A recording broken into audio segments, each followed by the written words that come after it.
Good morning, dear participants, ladies and gentlemen. I am Milind Pan Patil, Director, National Water Academy, Pune.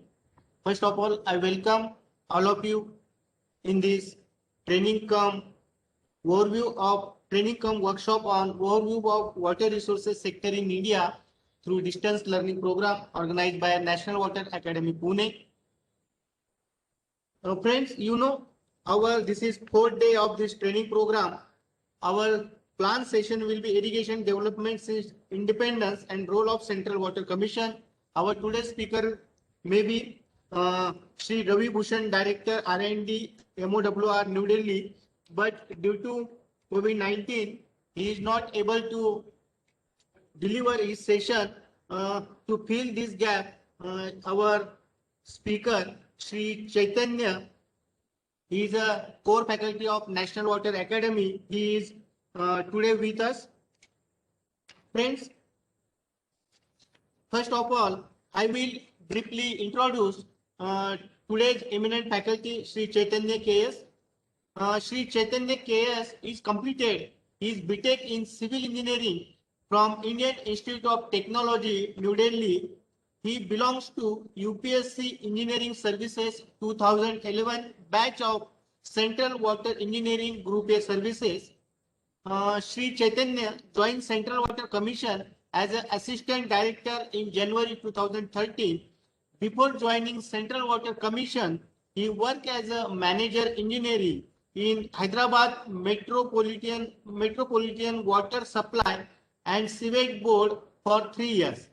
As an Assistant Director, he worked in Central Water Commission in Interstate Matter Directorate in Central Water Commission, New Delhi. He was involved in appraisal of DPRs, then PFRs of major medium irrigation and multi-purpose project pertaining to Peninsular River Basin from interstate angle, assisted the Supervisory Committee on Kaveri, Supervisory Committee on Babli Barrage and Negotiation Committee on Mahanadi River Water Sharing Dispute. He was also involved in updation of CWC publications, that is Legal Instrument on River in India, Volume 3 on Agreement on Interstate River in India, which is only one of its kind compilation. As a Deputy Director in Interstate Matter 2 Directorate Central Water Commission, New Delhi, he was involved in appraisal, DPR of major medium irrigation projects, then multi-purpose projects, then hydroelectric projects, and water supply proposals for thermal and industrial projects in Ganga, Indus, and Brahmaputra Basin from interstate angle as well as international angle, provided assistance in matter related to cooperation with other countries in water sector in conducting various interstate meeting regarding sharing of Ravi Bias water and negotiation committee on dispute related to Tilaiya Dadar scheme. As a Deputy Director in Water Management Directorate Central Water Commission, New Delhi, he was involved in preparation of weekly bulletin on reservoir live storage capacity in India and participated in meetings of crop weather watch group. He was also instrumental in preparing roadmap of inclusion of more number of reservoirs under CWC reservoir storage monitoring system.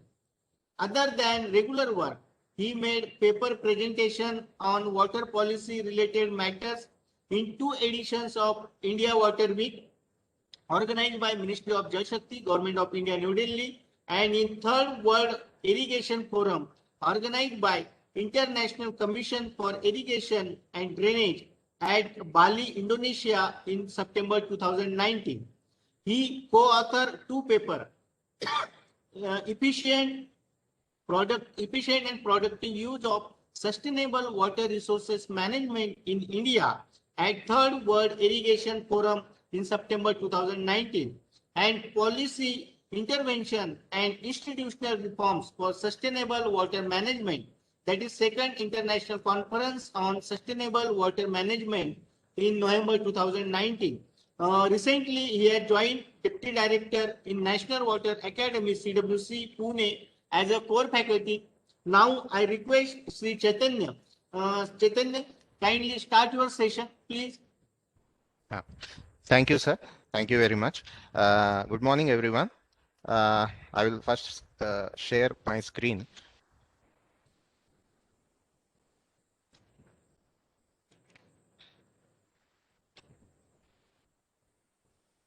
Hope I am audible. Good morning, everyone.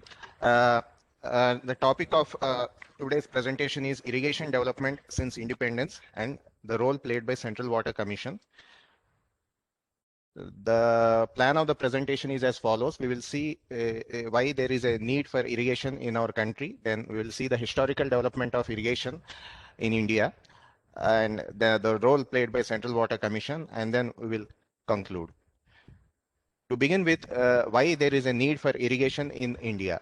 You might have already seen these slides regarding the spatial and temporal variability of water in India because of the even though the average annual rainfall of India is around 1170 mm, it is highly variable across space and time. Even within the four monsoon, it is better known that 75% of the rainfall occurs during these 4 monsoon months. And even during those 4 monsoon months of 120 days, there are only about 20 to 25 rainy days. And even among those 20 to 25 rainy days, actual rainfall only occurs for around 100 to 150 hours. So this translates into highly spatial and temporal variability of water availability even.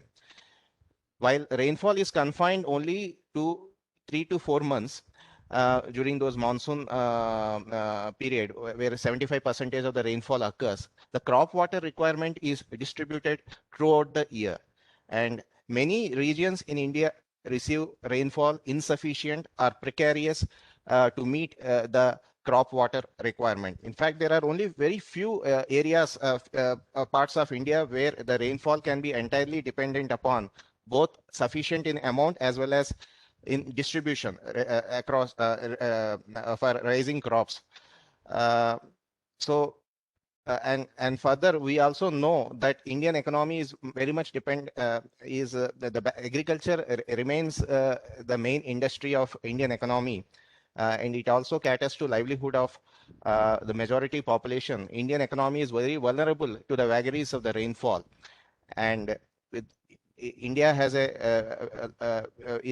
has to cater the food demand of its growing population, and whereas the land productivity in case of rain-fed cultivation is quite low, even though the probability of expanding irrigated area is limited as on date, but we have to think of other ways of increasing the productivity of our irrigated areas. And before prior to the development of irrigation facilities in India, failure of harvest, a failure of rainfall invariably used to lead to famines. And as late as in 1943, there was a Bengal famine which led to death of 15 lakh of persons in India. So because of all these reasons, irrigation by artificial means to supplement rainfall is a necessity in our country. This is well known that the sources of irrigation, we have two sources of irrigation, the surface water and groundwater. Surface water, we can have irrigation water from surface water sources, from rivers, lakes, water bodies. There can be direct withdrawal by lifting or through diversion. Then small storages by tanks, check dams, carrying water through gravity in small field channels. Then there are large reservoirs which we have constructed after independence, and supply is made through canal. Or nowadays the piped irrigation network is being promoted to reduce the conveyance losses. Groundwater development in India is uneven, highly uneven. Even because of the rural electrification, even earlier, the main sources of irrigation historically, if we see, In the Deccan Plateau, where we have undulating terrain, tank irrigation used to be practiced, and whereas in alluvial regions, alluvial plains, dug wells used to, other than inundation canals, diversion of water into inundation canals during the monsoon season directly from the rivers, dug wells used to be catered to the irrigation requirement. Now, but after electrification, rural electrification, there is a high over exploitation of groundwater resources in some parts of India, like northwestern India, Punjab, Haryana, and then in Gujarat, even in Tamil Nadu. Whereas the development of groundwater is quite less in eastern part of India. And in springs, they are also a source of irrigation in hilly regions. Our irrigation projects are generally categorized on the basis of culturable command area.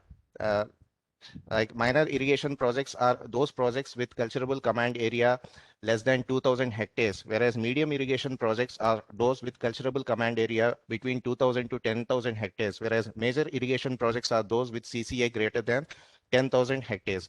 Just to make everyone aware of these terms, the gross command area is the area which can be irrigated from a scheme without considering the limitation of quantity of available. Suppose, for example, in this here we can see the Indira Gandhi command area. The source of the water is Harike Barrage, which is far off, and then there is a feeder canal. And the command starts from here, where there is a main canal head in Ganganagar district of Rajasthan. Then the colored portions, these are command area under flow in stage 1, and these are command area under lift irrigation in stage 1. Then these are stage 2 command areas. So all this area uh, uh, can be economically irrigated from the scheme without considering the availability of the quantity of water available. So and if we deduct the unculturable land from the gross command area, we will get culturable command area. Unculturable land, as in built up, there can be built up area within GCA and the area which is higher, having higher elevation, etc. So CCA is that area. Now, actual irrigation may not be taking place over the entire CCA. Depending upon the availability, annual availability of water, actual irrigation would be less. And intensity of irrigation, the term it denotes the percentage of the CCA which is annually irrigated based on water availability. So hope you understood these terms. Then just to make you understand how a canal network look like if it is a diversion, basically we have two types of systems in modern irrigation systems: diversion works, then there are storage works. In diversion works, a barrage or a weir is constructed across the river, and the water is diverted towards the canal system, the water conveyance system, to the main canal, then branch canals, then distributaries. Then at the at the level of the farmers, there are miners and field channels.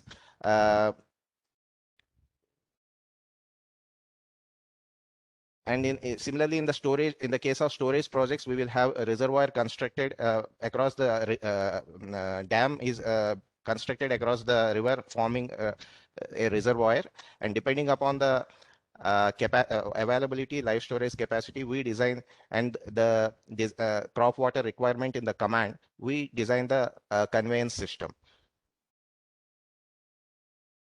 So major and medium irrigation projects, they mainly use surface water resources. They are more dependable because they are catered by either diversion structures or big storages. They are dependable and reliable than the minor irrigation projects, where the storage may not be enough, or where if it is to tanks. The live storage capacity, tanks are generally very small with without much storage. And then if it doesn't rain, if the minor irrigation scheme is dependent upon groundwater, if there is if the rainfall falls fails and there is not enough recharge of water, then we may not be having water available for irrigation in case of groundwater minor irrigation schemes. So basically, the investment in case of major and medium irrigation projects is done by the governments. The central government, in the initial years, the central government has taken up many major and medium multi-purpose projects, and now state government, in respect to state governments, with or without assistance of central government, they are developing major and medium irrigation projects, whereas minor projects using both, they use either surface water or groundwater. Mostly the investment of surface water minor irrigation is mainly by government. They are usually lift irrigation schemes by construction of small check dams, or by construction of or through tank irrigation. Then groundwater minor irrigation schemes are mainly practically they are under the private control, under the Easements Act, which is as per in India, whosoever owns the land, he can use the groundwater which by digging a well or bore well in the land owned by him. So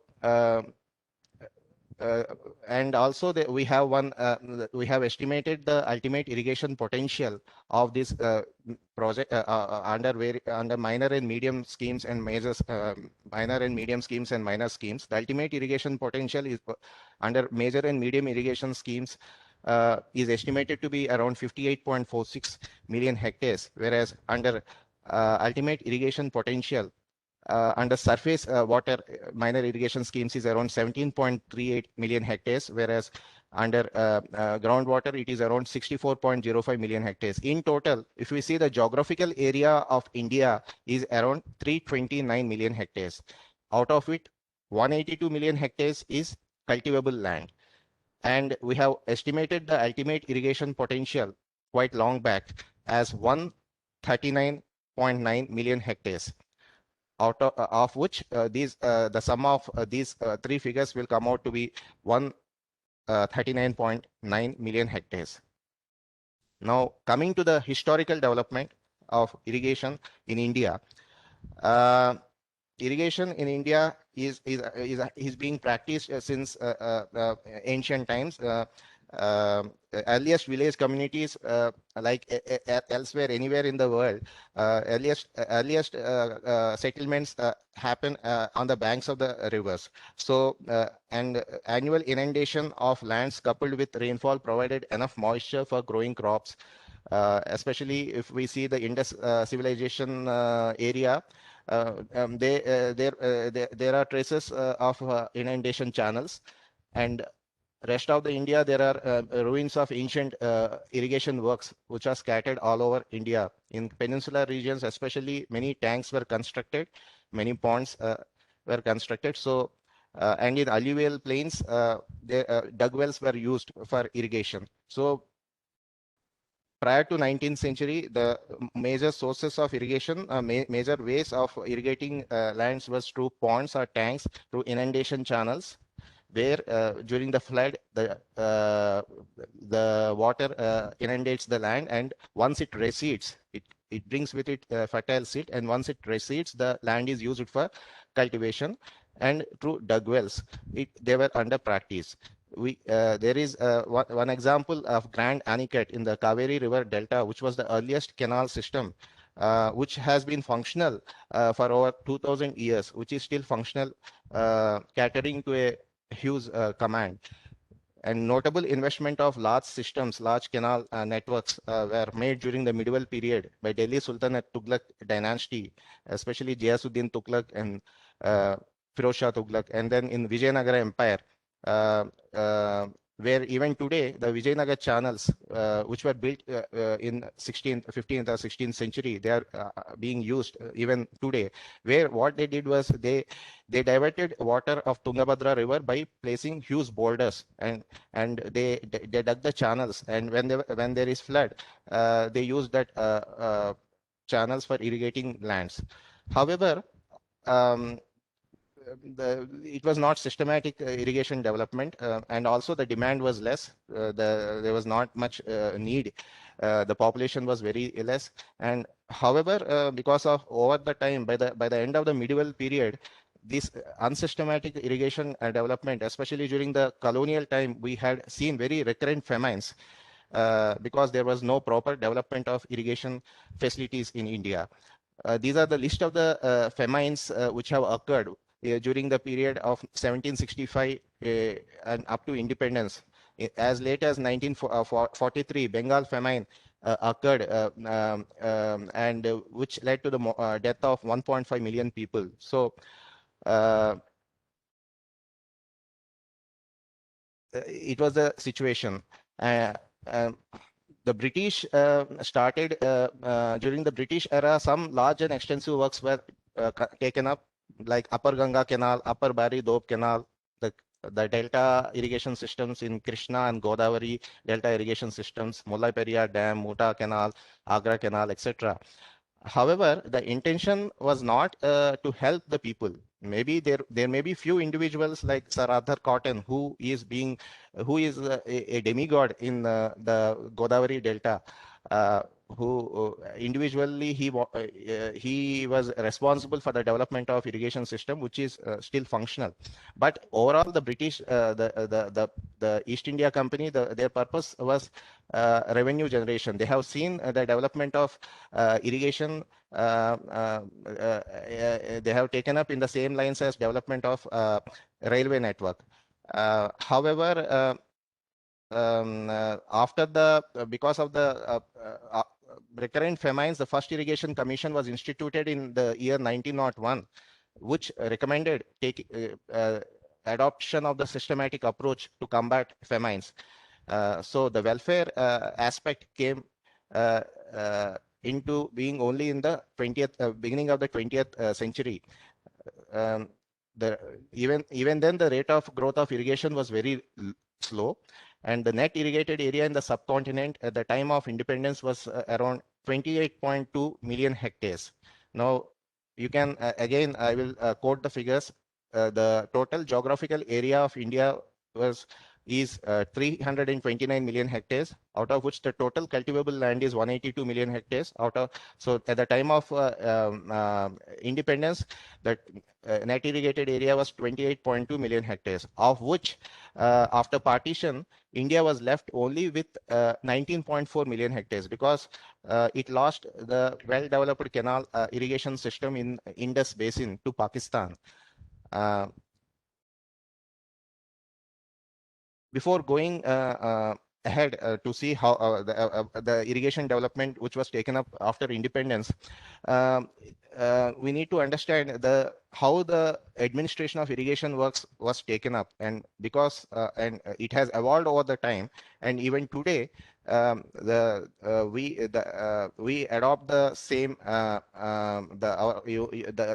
you have already seen in the constitutional provisions session that the there is states have preeminence in the matters of water resources development and management. They plan, they execute, they operate and maintain irrigation projects, whereas center has a role in case of interstate rivers.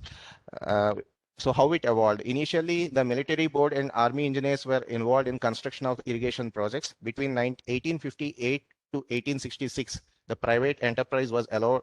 There were two companies similar to the many railway construction companies.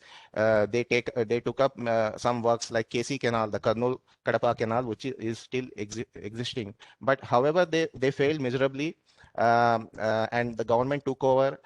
And in 1866, a policy decision was taken that irrigation projects would be constructed only by government agencies through public loans raised for the purpose. So the government of India has centralized control over irrigation projects, and the credo then was optimum utilization irrespective of political boundaries. Um, in 1919, there were Montego-Chelmsford reforms which were implemented in from 1921 onwards. It classified irrigation as a provincial subject, but under a reserved category. Still, the government, central government, had some say. In after the passage of Government of India Act in 1935, it led to complete control being handed over to the provinces in case of water resources irrigation development, except in matters of interstate disputes. Now, in our constitution also, we have the same, almost the same scheme was followed. Post-independence, in the pre-plan period from 1947 to beginning of planning era in 1951, if we see, at the time of independence, the annual food production was around 51 million tons, which was not adequate for our population, which was around 36 crores then. Now, food grains were imported. We were dependent upon imports. The population was growing, and also we wanted our foreign policy to be independent, and we could not have dependent upon any superpower for our food grains. So self-sufficiency in food production assumed importance, and it was realized the role of irrigated agriculture for food security, poverty alleviation, and rural development, they were realized. In fact, after the World War II, even before independence, the need for secured planned utilization of water resources by the country and the need to have a strong technical expert body at the center was felt. We'll come later about how it led to the formation of Central Water Commission. So several grand projects were planned, were envisaged, like Bakra Nangal, Damodar Valley project, Hirakud multipurpose project. They were started after independence in 1948. Then at the beginning of the planning period, the net irrigation area in 1950-51 was around 20.85 million hectares. Gross irrigated area was 22.5 million hectares. Now, hopefully you all understand these terms. Net irrigated area is the area irrigated at least once during a year.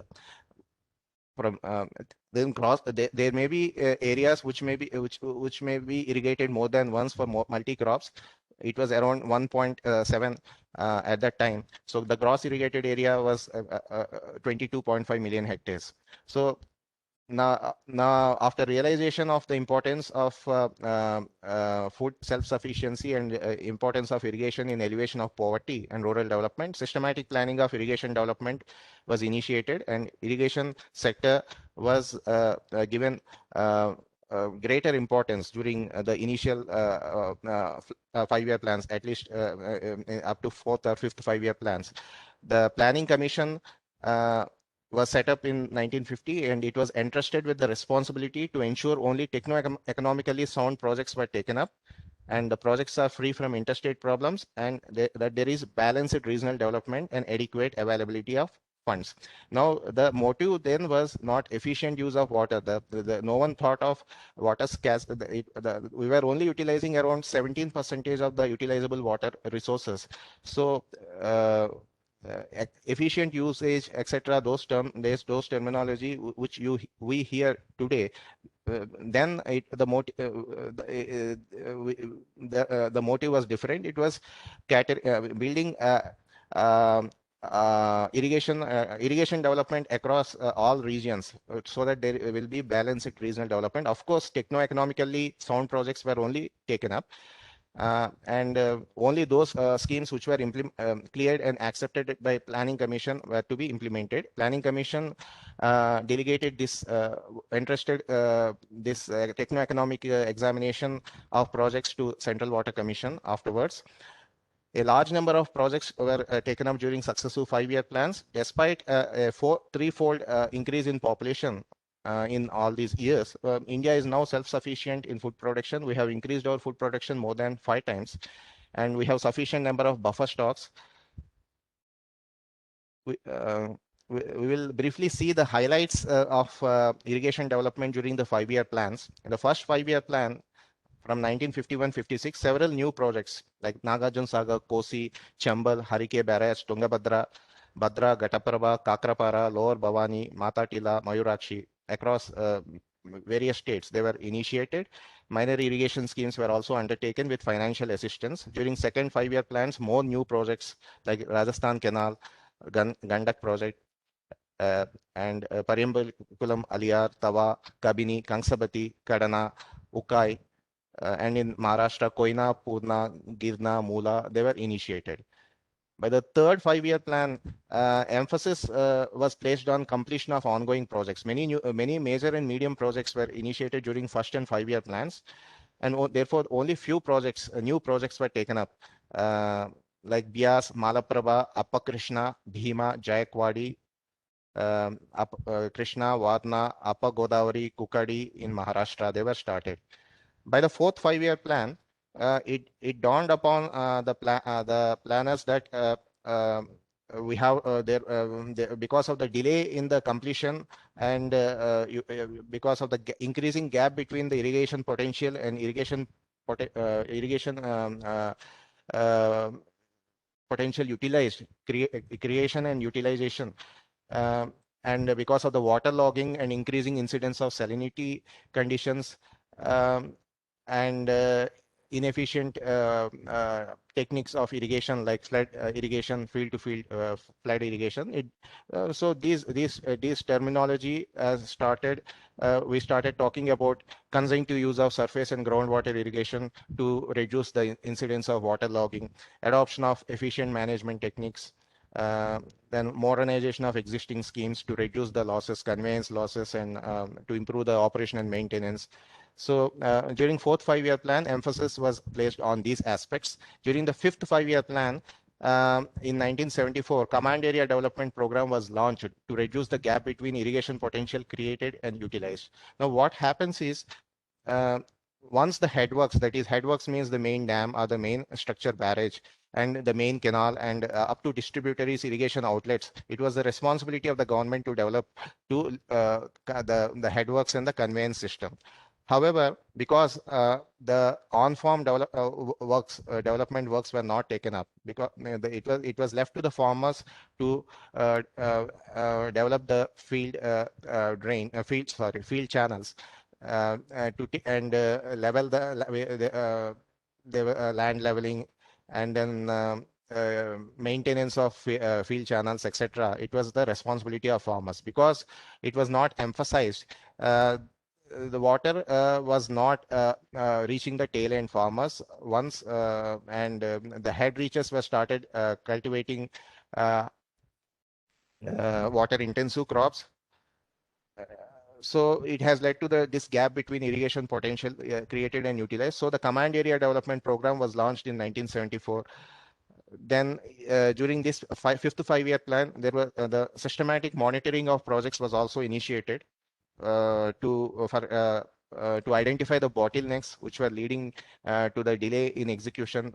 Maybe it could be because of land acquisition or because of some gaps, connectivity gaps, because we have the canal net may have to cut a national highway or railway line. Anything, there may be many issues on the ground. So to identify those bottlenecks, the systematic monitoring as a management tool for execution, for timely completion was initiated.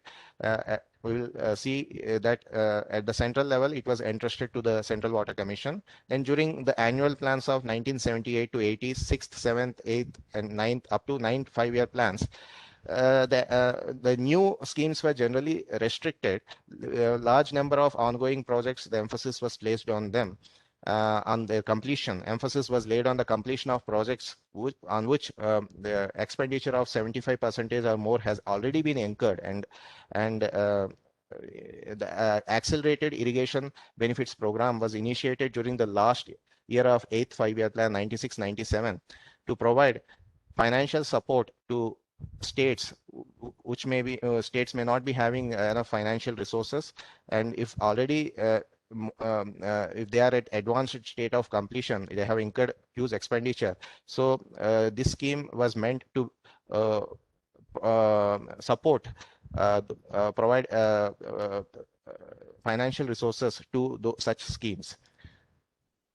And during the 10th 5-year plan, The tank irrigation used to be a major, as we have seen in the ancient period, even at the time of independence, tank irrigation, contribution of tank irrigation to total irrigated area was quite high, maybe in the order of 1 million hectares or so. But over the time, because of the negligence, because we were mostly concentrating on development of major and medium projects, and because of the growth in built up area, urbanization, uh, deforestation led to soil erosion and silting up of water bodies, and also there was encroachment of water bodies. So those water bodies, tanks which were directly linked to agriculture, though the command of tanks may be not be very big, but in the bulk, because there are so many thousands of tanks are there especially in the peninsular India. So the restoration of irrigation benefits from existing tanks, it was started through a pilot scheme called Repair, Renovation and Restoration of Water Bodies, directly linked to agriculture. The full-fledged scheme Triple R, Repair, Renovation and Restoration of Water Bodies, was continued during 11th 5-year plan and 12th 5-year plan. In the 11th 5-year plan, central government initiated the scheme of national projects with a view to expedite the completion of projects identified as national projects. National projects are mostly those projects which have interstate ramifications or international considerations. For example, in case of Indus River system, India, as per the Indus Water Treaty, it can use all the eastern waters of eastern rivers, which are Sutlej, Bias, and Ravi. To make better utilization, we have designated Uj multi-purpose project, second Ravi Bias link project as national projects, Shapur Kandi project. These are under execution. Similarly, on the western rivers of Indus river system, Chenab, Jhelum, and Indus, we were allowed some irrigation, very nominal, and then development of hydro power potential. So some of the hydropower projects are also included under these national projects, and then Polavaram was recently added. There are 16 such irrigation projects which were identified as national projects. Then in the 12th 5-year plan and later the continuing period, the central government launched the Pradhan Mantri Krishi Sinchai Yojana during 2015 with the motto Har Khet Ko Pani, ensuring access to some means of protective irrigation to all agricultural farms in the country and to produce per drop more crop. That is efficient and productive use of water to bring much desired rural prosperity.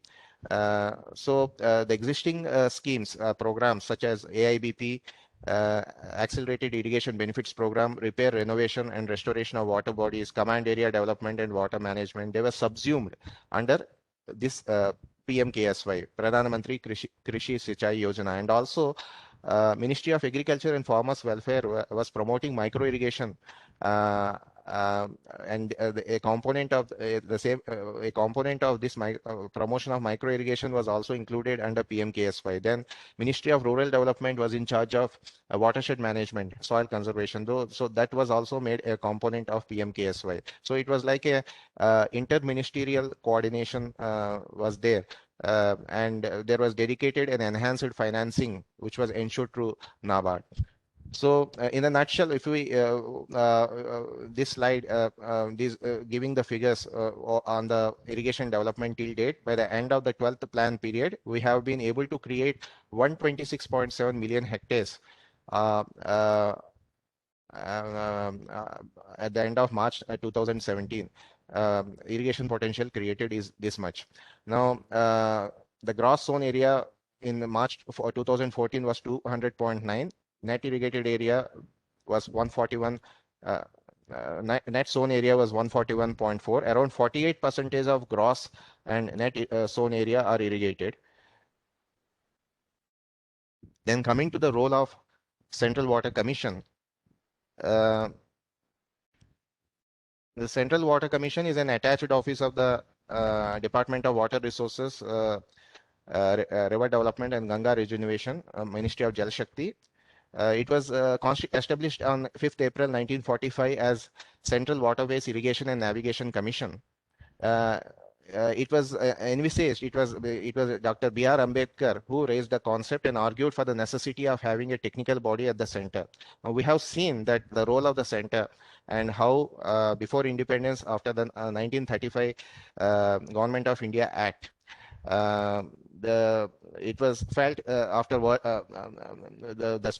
irrigation was a provincial subject, and after World War II, the secured planned utilization of irrigation development was realized, and it was realized that at the center there is a need for having a technical expert body which can advise, which can give competent advice to the all provinces and to the center. So he proposed it, and he also laid down its objectives, organizational structure, and program. And the final proposal, he at that time in 1945 was a member labor in Viceroy's Executive Council, and and thereby Central Waterways Irrigation and Navigation Commission was constituted.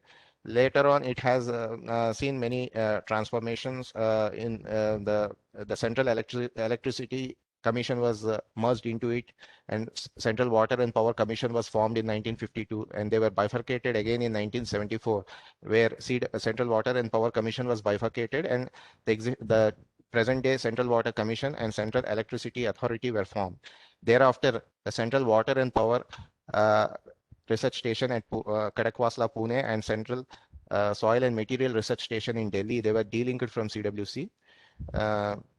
That was the journey of CWC. So I have already talked about these things. After World War II, the need for secured planned utilization of water resources was felt. It led to the formation of CWC, erstwhile Central Waterways Irrigation and Navigation Commission, to act as a central fact-finding, planning, coordinating organization to advise the central, provincial, and state governments, the princely states, in regard to waterways, irrigation, and navigation problems in the country. So it was envisaged that, to give advice to the provinces on technical matters, to help in settlement of any by agreements of any dispute that might arise, and to equip with sufficient manpower and fund to conduct studies of India's waterways and irrigation problems and give opinion with conviction. So coming to the role played by Central Water Commission in the irrigation development, it has played a leading role in development of water resources in the country. It has remained directly or indirectly associated with almost all major and medium irrigation projects. Several important projects were planned and executed with the collaboration of CWC at various stages of investigation, planning, design, and execution. Some of the examples are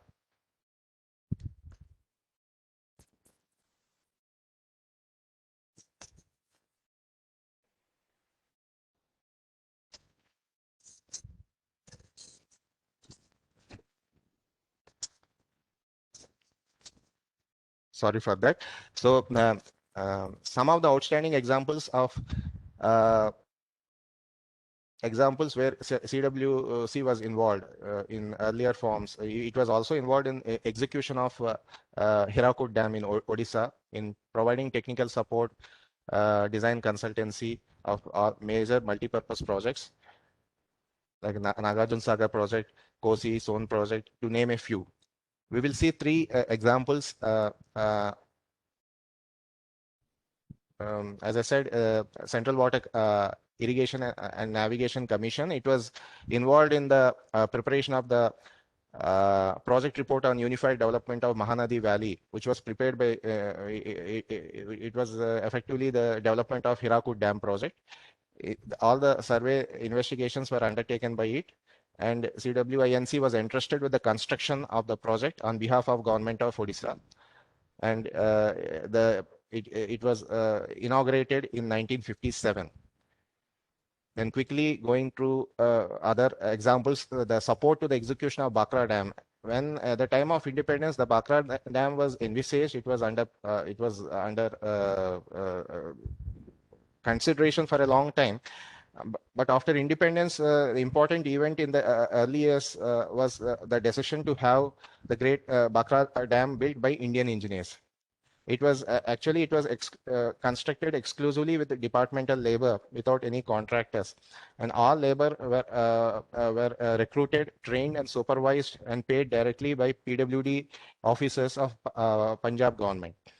Now, to avoid procedural delays in according sanctions, purchase of materials, appointments, etc., Bakra Control Board was set up to supervise the monitoring and monitor the progress of the project.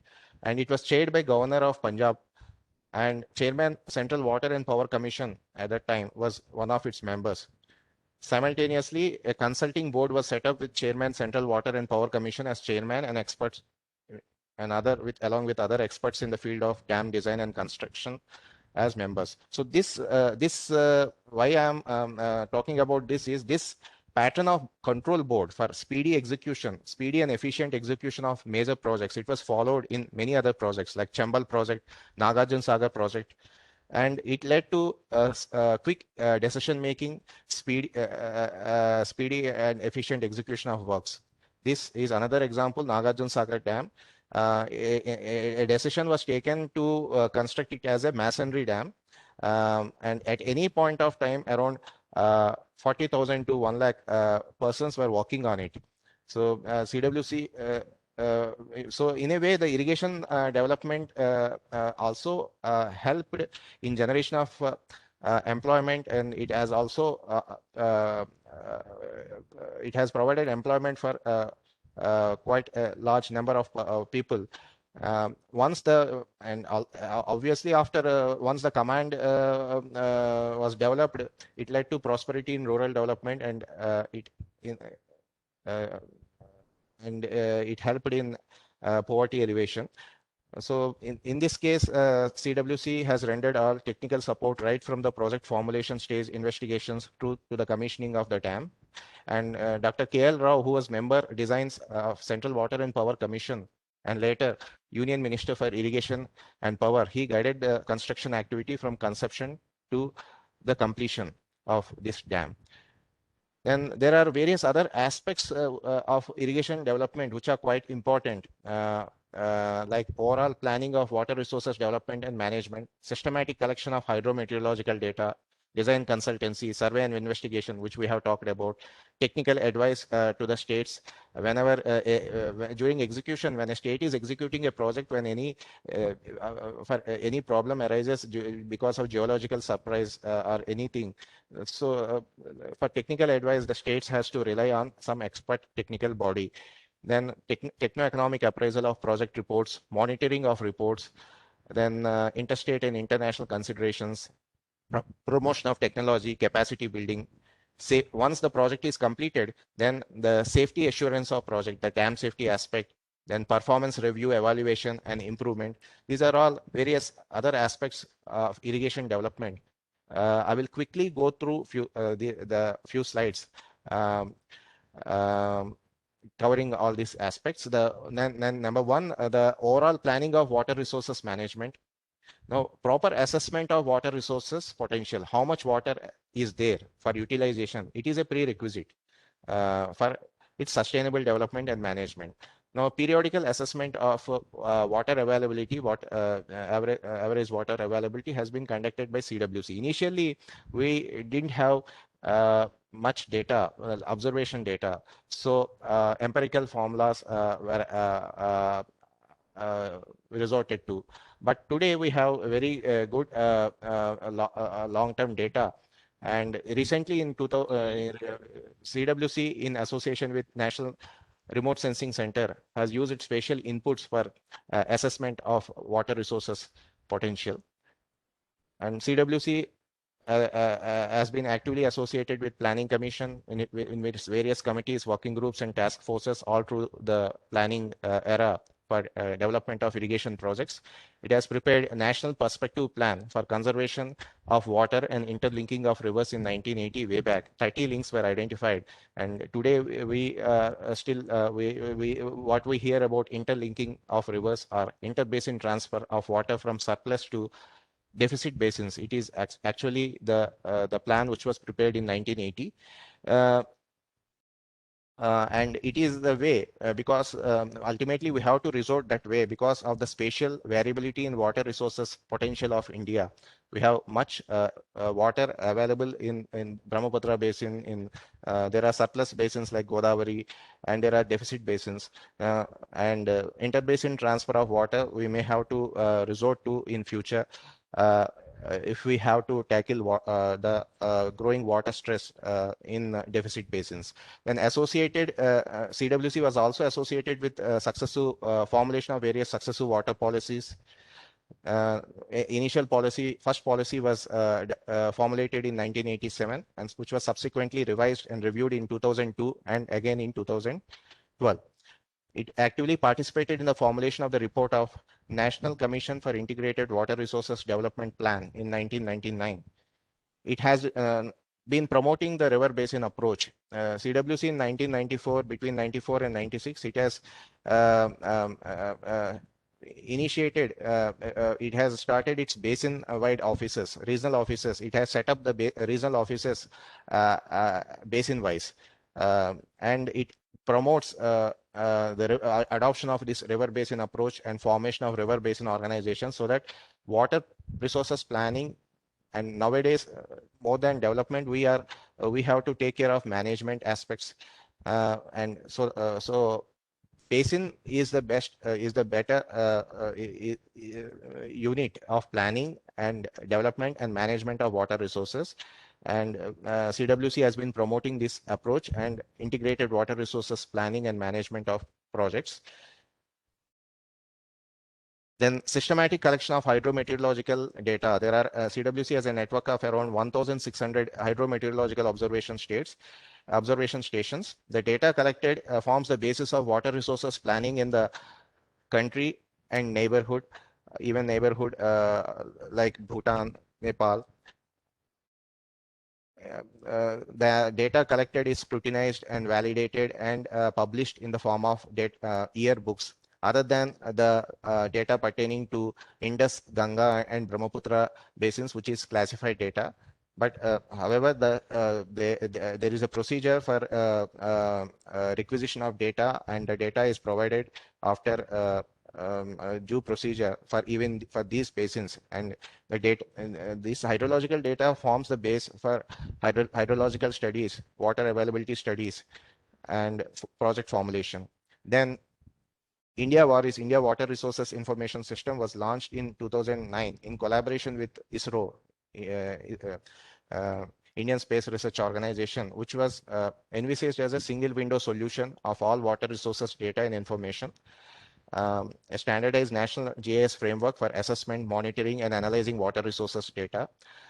It has now it is under National Water Informatics Center, and then design consultancy. We have already seen that CWC was actively involved in the design of almost all major water resources projects. It was also involved in standardization of engineering practices, then technical consultancy, and the publication of guidelines for usage of state engineers. At present, design consultancy of about 70 projects are being undertaken, and hydrological studies consultancy to about 25 projects are undertaken. These are the various important projects which were designed by CWC, including the international collaborative projects like Chuka hydroelectric power plant and Tala hydroelectric power plant in Bhutan, and Salal, which was recently inaugurated a few years back in it is in Afghanistan. Then survey and investigation and DPR preparation. Since inception, CWC is carrying survey and investigation, which is an important component before for planning and project preparation. And it forms an important, even today, many states like northeastern states, J&K, Jharkhand, which many states have acquired capacity for and they have set up their own central design organizations and also survey and investigation departments. But still, there are few states which don't have capacity, and they depend upon CWC for carrying out survey and investigations. Then techno-economic appraisal of projects, which we have talked about earlier. Since independence, the projects are being implemented only after ascertaining their techno-economic viability. And in case of minor projects, the states have to ensure the techno-economic viability. It was initially from 1950s to 1976. Planning Commission was looking.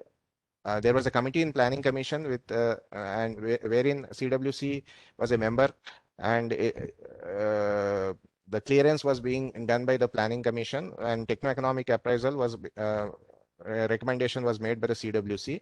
Later on in 1976, a advisory committee on was constituted in the then Ministry of Water Resources. Since then, from 1976, 1,500 irrigation, flood control, and multi-purpose projects have been considered, appraised, and accepted by the Technical Advisory Committee. Monitoring of projects, which was introduced in 1975, there is a three-tier system of monitoring. At the central level, the work is entrusted to CWC. The purpose of monitoring is basically to ensure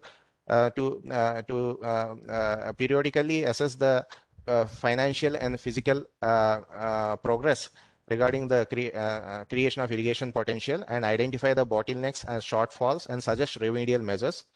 It helps in time-bound completion of projects.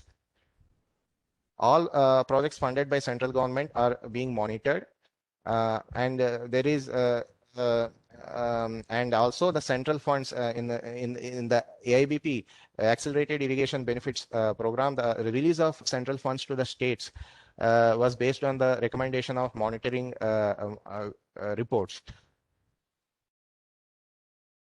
Then interstate coordination. Now, CWC facilitates coordination, consultation among the basin states.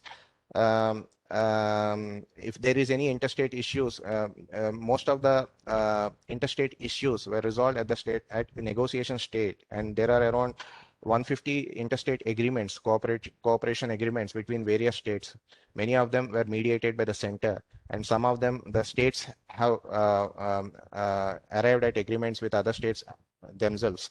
So this coordination and the facilitation of and consultation, it is very an important aspect in project formulation and development of water resources, because 85% of the Indian land mass, it falls under various interstate river basins.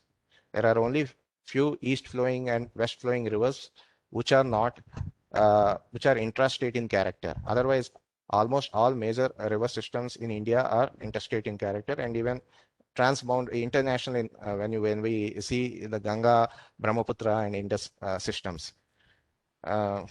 Then it organizes meetings for interstate consultation among various states for conducting formal negotiation under Interstate River Water Dispute Act. It is another very big story. We will not get into those things. Basically, it helps in interstate coordination and international cooperation also, exchange of data with neighboring countries, technology exchange, helping in project preparation of neighboring countries like Bhutan and Nepal. It is involved. Then once the project is completed, the safety assurance of projects is an important aspect, because one thing is we have to sustain whatever the irrigation potential that has been created, and also another aspect is the hazards which are involved in the unlikely situation of a dam failure.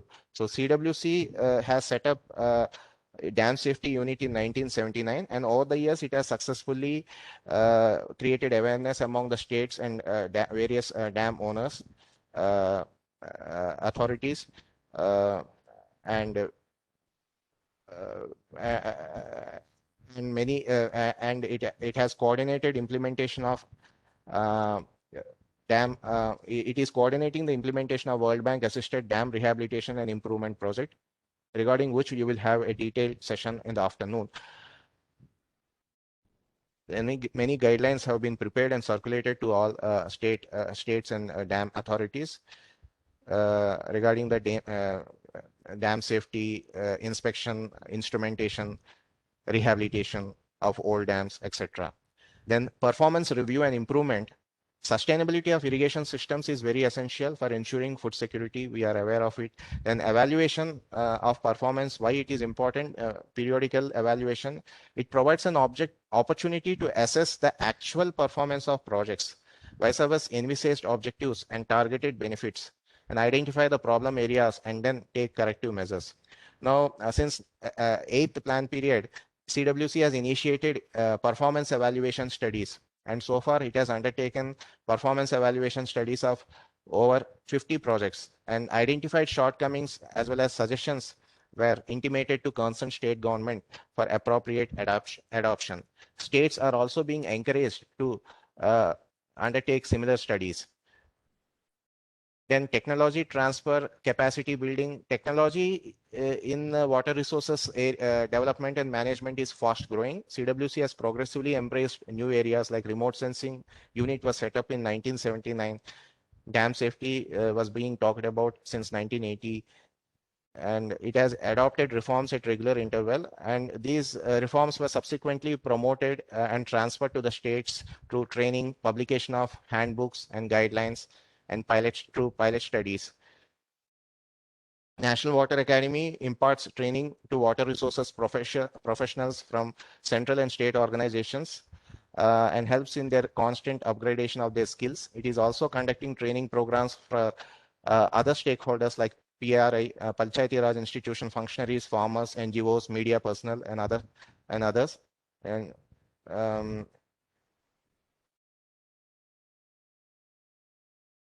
these are some of the notable contributions. I think we are out of time, and I'm also coming to the conclusion. To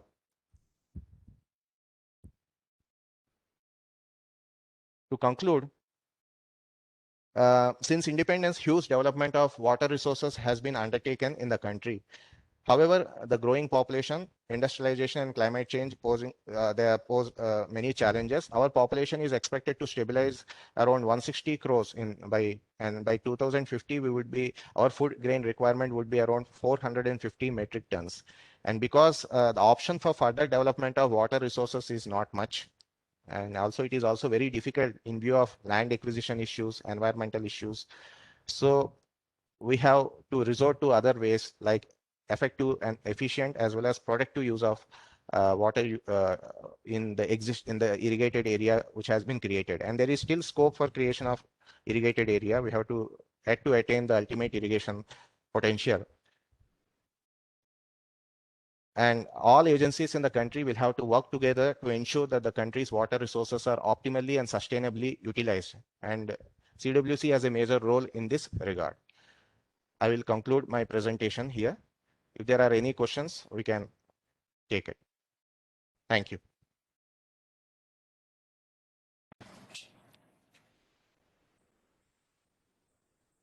Chaitanya. Okay, dear participants, if you have any question, any doubts, kindly you ask. Hello, this is Vijay Lapsetwar. Thank you, Chaitanya. It was quite a refreshing presentation for me, as ICID and CWC work hand in hand, of course. My simple, maybe not a question, just observation. It's about the net irrigated area. Most of the time we refer to 62 million hectares, 68 million hectares, and not sure whether it is a net irrigated area or ultimate area. Could you clarify us, because we are now interested in net irrigated area, because we go into the jugglery of the terms and we get confused. So we want to know what is the net irrigated area of India.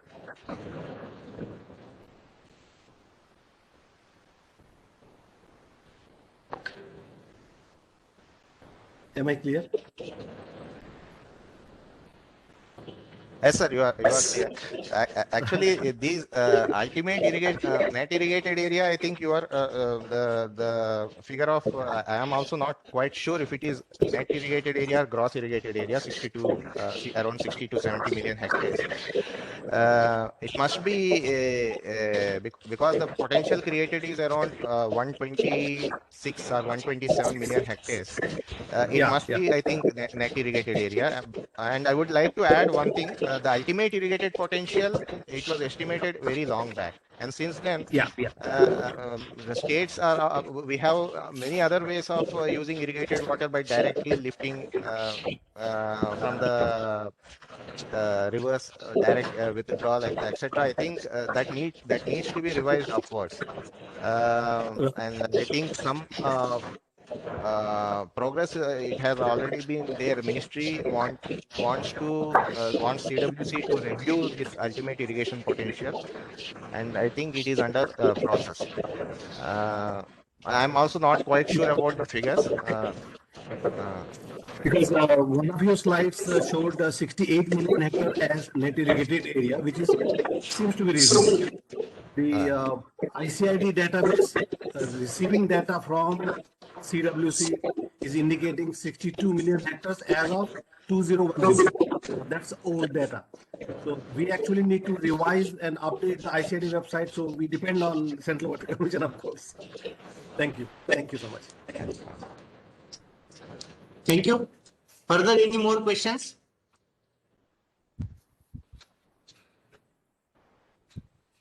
Any questions, please?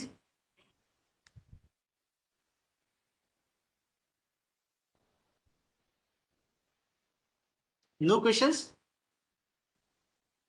Okay. Thank you, Chaitanya. Thank you. Okay, sir. Okay, Thank you. friends. Okay, friends. Sir, can I Okay. ask something?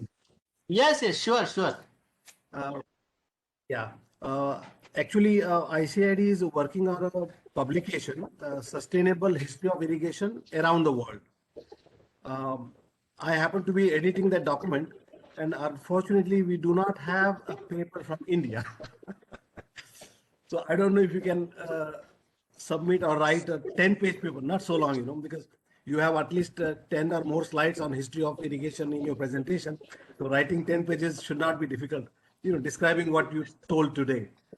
That would be really welcome, because having ICID in India and having so much of history, we should let the world know that India also has a history of irrigation. Sir, I will take this up with our chief engineer. I think we can definitely do that because we also have a good library. I think we can find some records also. We can produce a very good write up. I will contact you separately to know the actual requirement, and I will take it up with our Please, chief engineer. Thank you. please. Thank you so much. Thank you for that. Thank you. Thank Have you. a nice day. Further, any questions? Any questions, please? Okay, friends, we will meet you at 12 o'clock. Our next session will be start at 12 o'clock. आप लोग सभी लोग जो है कोई log out ना करें, इसी लॉगिन पे ही आप रहें. Okay, thank you Chaitanya. Thank you, sir. Okay, thank you.